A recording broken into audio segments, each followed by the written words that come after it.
Right. So the other part of the training is, as we proceed further to the other topics, one of the important topics is that how do you actually, segregate your code when you write your code. We have been writing code in the controller class, right? And we call this as a controller class, the REST controller, in which we define the APIs, right? See, we have defined APIs here. Okay, and also in the previous. You can see this, we did talk about demo REST controller, and there also we did work with customer vertical kind of thing, and then we defined APIs here as well. So these controller classes are all about defining the APIs, but then we also have studied, there is something called repository, and which helps us to talk to the database. So this is kind of, you've got the REST controller, and that talks to the the way we have written the code is that it talks to repository, and repository in turn talks to the database, and you get the data, and then that's what you do. But this is not how actually you do things in real life projects. In real life projects, you will keep your controller classes only and only to manage the control logic of the request processing. I repeat, you will be keeping this REST controller class in order to define your APIs, take the inputs from the user in terms of parameters here. For example, take a look at this. Here we did define, in the previous session we discussed, and we defined a path variable, and when this API is invoked like this, we get the value of training ID in this variable here. So we are processing, like, we get the value of whatever the user has sent in their request. We get those value stuff and all.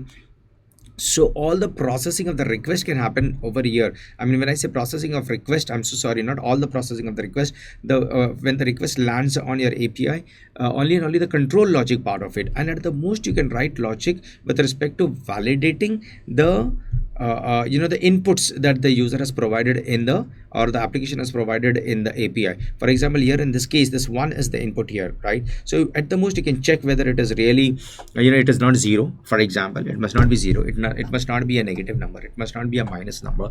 All that kind of validations can be done over here. For example, if in some case you are accepting date from the end user, it's quite possible that you say that, okay, the date must always be greater than today's date. Or maybe the format of the date, even that, greater than today's date is is specific to the business environment, is specific to the business use case. But here, if at all a date is accepted, then you will only and only validate the format of that date, whether the format of the date is really perfect or not. And yes, you can also validate whether what is passed as a parameter is not null. It shouldn't be null. For example, date is accepted, it shouldn't be null. Name is accepted, it shouldn't be null. All of those kind of validations, which are with respect to the inputs that we have received over the API, that kind of validation will be done over here. No business specific validation. When I say business specific, it will not be any validation here will not be specific to the business service, right? The business logic.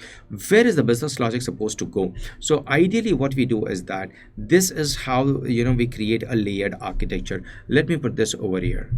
I will create a file here in resources folder, and I will give the name of the file as, I'll create an untitled file, text file.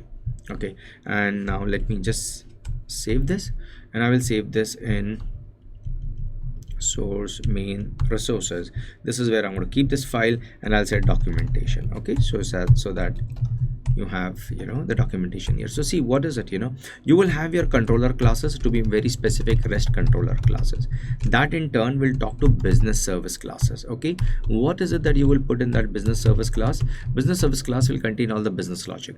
It will not contain any request processing related control logic. It will not contain any data logic at all. How to talk to the database, and what will be the select statement, what will be the any kind of select statement stuff and all that stuff we will not be writing in the business service at all. In business service, usually you write logic with respect to aggregating the data, and then maybe you would want to aggregate the data and put you say for example, if you have got a booking, and that booking is definitely related to customer vertical. It is also related to a user. Now you want to return a booking object back which contains the details of the customer, like customer vertical, like it must have CRL number, CRL, it must have name, it must have branch name, all that stuff also is there. And then you must also return back the user related details, like the name of the user and few other details. Now you want to create one single value object. You want to create one single object which contains all of this data, the business service data as well as the data with respect to customer vertical as well as the user who has created the booking. In such a case, all the logic of building that data will go in business service. Then all the business specific validations will go in business service.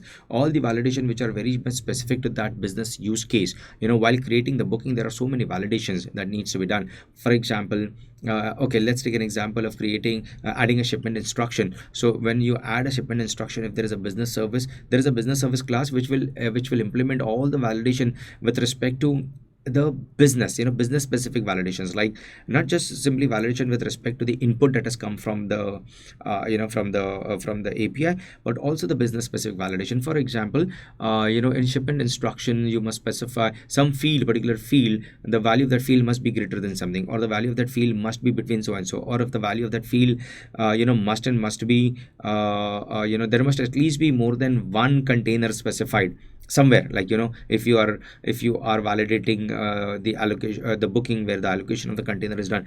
In short, all the business specific validation, business specific business rules, implementation of business rules, yes, that's the better word, implementation of the business rules will happen in business services.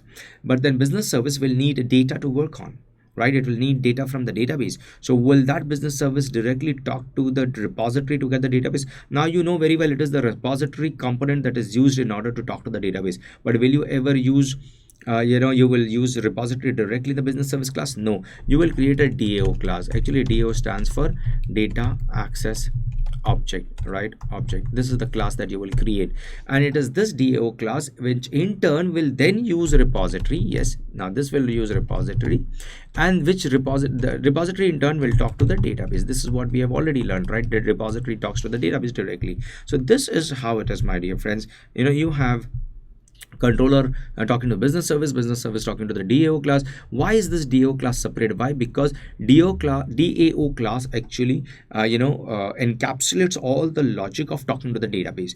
Now many a times you would see that the repository class alone does not really suffice. You need to fire some native queries.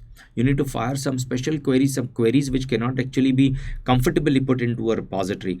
Though you can do almost everything with a repository, but still, suppose you want to write a native query, and there are a lot of things that you would want to do as far as the data logic is concerned, the data logic implementation is concerned, all that will go in the DAO class. So as you progress, writing applications, you will definitely realize what is it that will go in business service class, what is it that goes in the DAO class, and you can see the layer. Our other team members can very well explain to you in our existing business applications, and they will explain that, see, these are the classes, see, business service classes with respect to so and so service, this is the DAO class with respect to so and so service, and this is the DAO class used by so and so service, I mean to say. So you will see the logic written in that, and you will realize all the database specific logic is written here with DAO, in the DAO, and all the business service specific logic is written over here. Why? So that whenever there is any change in business specific logic, the other classes are not adversely affected. And then many a times what happens is that from several different REST controllers, we reuse the business logic. We call the same function that we have already written in a business service, we end up calling the same function from multiple REST controllers. It happens, right? There are so many business services written, and you may want to make a call to the REST controller from various different REST controllers, maybe the same business service.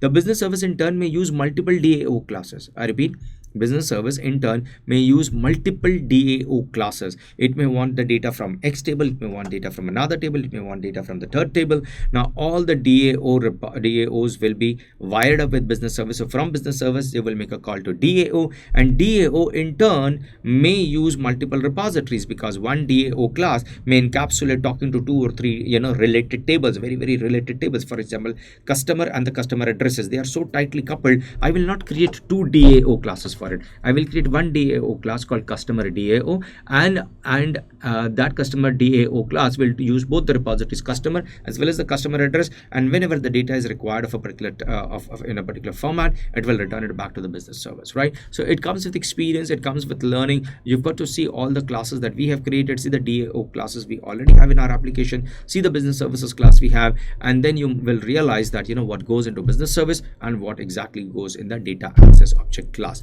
Now $1 million point here.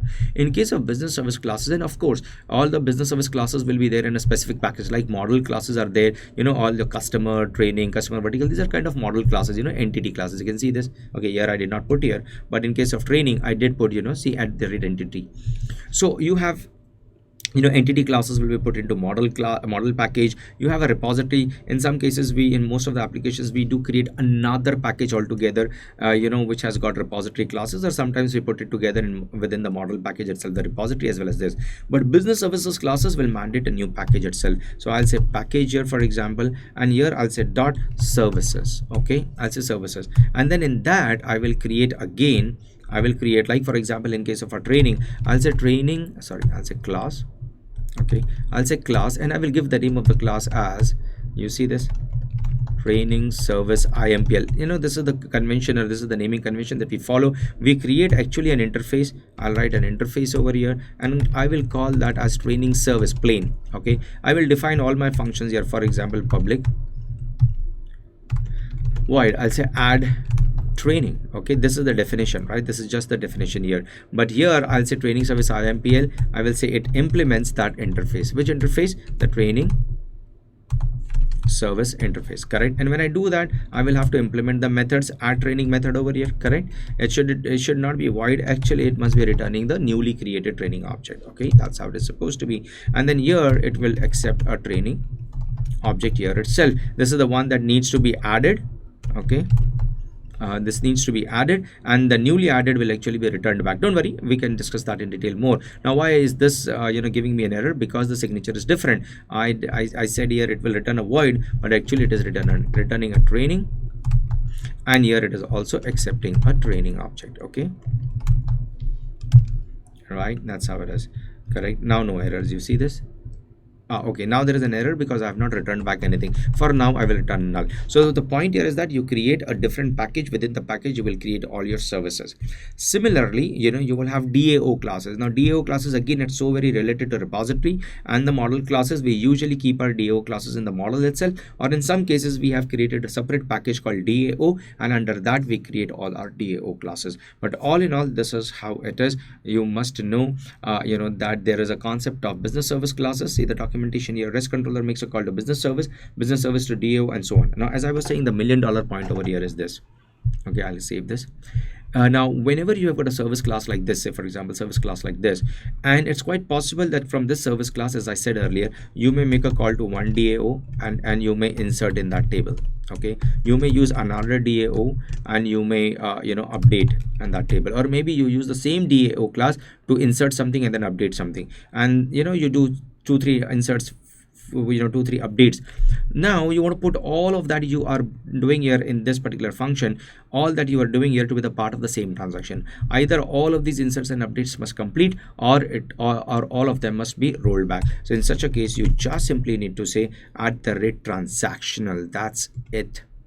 That's it. When you say @transactional, it will make sure that from here onwards, whatever you do, whichever DAOs you use, in turn, whichever repository gets used, whatever update, insert, delete happens, if at all there is any exception thrown anywhere over here, it will automatically roll back the transaction. And if at all, so everything goes fine, and as absolutely there are no exceptions returned by this, no exception is thrown, no runtime exception, nothing, in that case, it will automatically fire a commit.